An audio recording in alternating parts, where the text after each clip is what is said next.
حاضرین گرامی، آئیے سرزمین پونا کی سیر کرتے ہیں اور وہاں سے تشریف لانے والے شاعر جسے دنیا اردو ادب ضیاء باغپتی کے نام سے جانتی ہے، ہم ان سے سماعت کرتے ہیں ان کا کلام، خوبصورت لب و لہجے کے شاندار شاعر جناب ضیاء باغپتی۔ حاضرین گرامی، السلام علیکم ورحمۃ اللہ وبرکاتہ۔ وعلیکم السلام۔ تقریر تو بہت ہو چکی، میں براہ راست آپ سے جڑنا چاہتا ہوں، مطلع سماعت کیجئے گا۔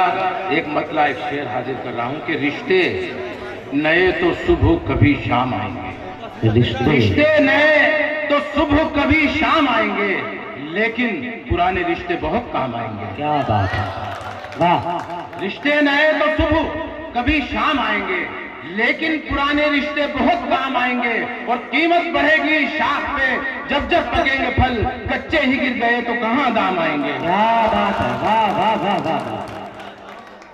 قیمت بڑھے گی۔ بہت بہت شکریہ۔ 2:30 کی میں توجہ چاہتا ہوں اور آپ حضرات کی بھی، آپ سے جڑنا چاہتا ہوں کہ ایک مطلب شعر دیکھیں کہ صبر مظلوم کا جب حد سے گزر جاتا ہے، صبر مظلوم کا، صبر مظلوم کا جب حد سے گزر جاتا ہے، ظلم خود اپنا گلا گھونٹ کے مر جاتا ہے، ظلم خود اپنا گلا گھونٹ کے مر جاتا ہے، اور ہوتی رہتی ہیں یہاں روز مشینیں ایجاد، ہوتی رہتی ہیں یہاں روز مشینیں ایجاد، روز مزدور کے ہاتھوں سے ہنر جاتا ہے، واہ واہ واہ واہ۔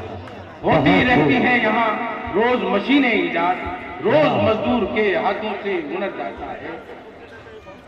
ایک مطلب شعر اور دیکھیں کہ دہکتی آگ سے جیسے کوئی لوہا نکلتا ہے۔ تراب صاحب سماعت کریں۔ دہکتی آگ سے جیسے کوئی لوہا نکلتا ہے، میری آنکھوں سے تیری یاد کا لاوا نکلتا ہے۔ کیا بات ہے، آہا، واہ واہ دہکتی واہ۔ آگ سے جیسے کوئی لوہا نکلتا ہے، میری آنکھوں سے تیری یاد کا لاوا نکلتا ہے، اور ایک سچائی پیش کر رہا ہوں، دہکتی آگ سے جیسے کوئی لوہا نکلتا ہے، میری آنکھوں سے تیری یاد کا لاوا نکلتا ہے، اور جو ہے اوتار ایشور کے انہیں ڈھونڈے کہاں جا کر، جو ہے اوتار ایشور کے انہیں ڈھونڈے کہاں جا کر، یہاں تو ہر گلی کوچے سے ایک بابا نکلتا ہے۔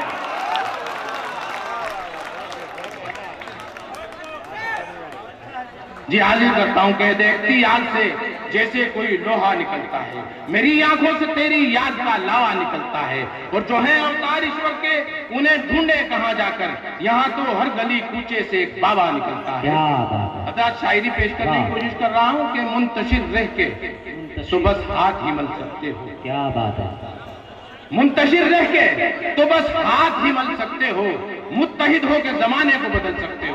واہ واہ واہ واہ واہ، زندہ باد زندہ باد۔ منتشر رہ کے تو بس ہاتھ ہی مل سکتے ہو، متحد ہو کے زمانے کو بدل سکتے ہو۔ مجھے شاید رکنا پڑے گا تھوڑی دیر، محترم مہمان آئے۔ قیصر خالد صاحب تشریف لائے، ہم محترم کا استقبال کرتے ہیں۔ محترم ایڈیشنل کمشنر بھی ہے اور ایک بہترین شاعر بھی ہے، ہم استقبال کرتے ہیں اہلیان ساکن آقا کی جانب سے اور نسیم فیضی صاحب کی جانب سے اس جشن یوم جمہوریہ کے مشاعرے۔ جی آپ کے سامنے محترم ضیاء باغپتی صاحب۔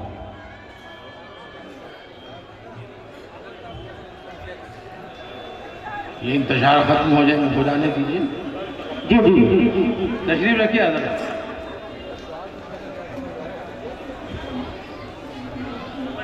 ڈائس پر جتنے بھی معزز شخصیات تشریف فرما ہیں، فردن فردن میں بہت شکریہ ادا کرتا ہوں سب کا، اور مشاعرہ کمیٹی کا خاص طور سے، اور نسیم فیضی صاحب کی دعوت پہ میری حاضری ہوئی ہے، میں ان کا بھی شکریہ ادا کرتا ہوں، اور یہاں سے شعری سفر کا پھر سے آغاز کرتا ہوں کہ منتشر رہ کے تو بس ہاتھ ہی مل سکتے ہو، منتشر رہ کے تو بس ہاتھ ہی مل سکتے ہو، متحد ہو کے زمانے کو بدل سکتے ہو، اور سب کو جانا ہے اسی آخری منزل کی طرف، سب کو جانا ہے اسی آخری منزل کی طرف، 2 قدم ہی صحیح تم ساتھ تو چل سکتے ہو، 2 قدم ہی صحیح تم ساتھ تو چل سکتے ہو، سب کو جانا ہے اسی آخری منزل کی طرف، 2 قدم ہی صحیح تم ساتھ تو چل سکتے ہو۔ نوجوانوں کی طرف آتا ہوں، ایک مطلب شعر پڑھ کے اپنی جگہ لوں گا، کیونکہ شعراء کرام بڑی تعداد میں تشریف فرما ہے کہ ابھی کہ رات کی خاموشیوں میں کوئی ہلچل چاہیے، رات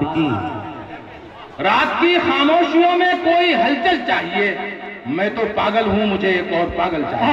ارے کیا بات ہے، واہ واہ واہ، زندہ باد زندہ باد، واہ واہ واہ واہ۔ رات کی خاموشیوں میں کوئی ہلچل چاہیے، میں تو پاگل ہوں، مجھے ایک اور پاگل چاہیے، اور پیاسی دھرتی کر رہی ہے جانے کب سے انتظار، پیاسی دھرتی کر رہی ہے جانے کب سے انتظار، جو اسے سیراب کر دے ایسا بادل چاہیے۔ واہ واہ، زندہ باد زندہ باد زندہ باد۔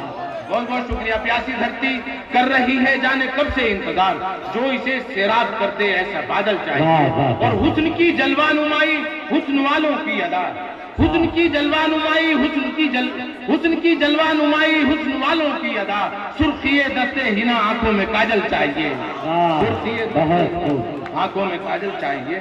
غزل حاضر کر رہا ہوں۔ غزل کا مطلب، تیرے حسین جمال کی میں بات کیا کروں، بات کیا کروں۔ تراب صاحب کا بہت بہت شکر گزار ہوں کہ انہوں نے میرے لیے راستہ ہموار کیا، ورنہ میں ڈر رہا تھا کہ یہاں پہ چاقو خنجر بم سب نکل رہے ہیں، میرا کیا ہوگا، میں غزل کا شاعر ہوں۔ میں شکریہ ادا کرتا ہوں تراب صاحب کا کہ انہوں نے پورے غزل کے اشعار پڑھے۔ یہاں سے مطلب سماعت کیجیے گا۔ تیرے حسین جمال کی میں بات کیا کروں، بات کیا کروں، تیرے حسین جمال کی میں بات کیا کروں، بات کیا کروں، دل میں مچل اٹھے میرے جذبات کیا کروں، جذبات کیا کروں۔ بھائی غزل چھیڑیے، ایسے نہ سنیے خاموشی کے ساتھ میں، بتائیے کہ یہ آپ کے دل کی آواز ہے کہ نہیں۔ تیرے حسین جمال کی میں بات کیا کروں، بات کیا کروں، دل میں مچل اٹھے میرے جذبات کیا کروں، جذبات کیا کروں۔ سوچوں میں تو، نظاروں میں تو، داستاں میں تو، داستاں میں تو، سوچوں میں تو، نظاروں میں تو، داستاں میں تو، داستاں میں تو، ہے تیرے ہر گھڑی ہی خیالات کیا کروں، خیالات کیا کروں۔ دل ہے کہیں، بطور خاص شعر حاضر کر رہا ہوں، دل ہے کہیں، دماغ کہیں اور میں کہیں، اور میں کہیں، دل ہے کہیں، دماغ کہیں اور میں کہیں، اور میں کہیں، اس حال میں کسی سے بھلا بات کیا کروں، بات کیا کروں۔ دل ہے کہیں، دماغ کہیں اور میں کہیں، اور میں کہیں، اس حال میں کسی سے بھلا بات کیا کروں، بات کیا کروں۔ اور تنہائی کھا رہی ہے مجھے نوچ نوچ کر، نوچ نوچ کر، تنہائی کھا رہی ہے مجھے نوچ نوچ کر، نوچ نوچ کر، تیرے بنا یہ ہو گئے حالات کیا کروں، حالات کیا کروں۔ شکریہ بہت بہت۔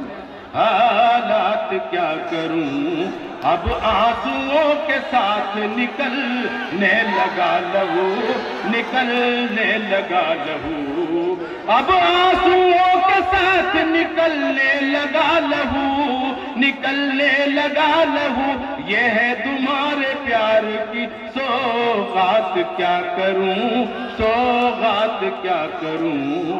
بہت بہت شکریہ۔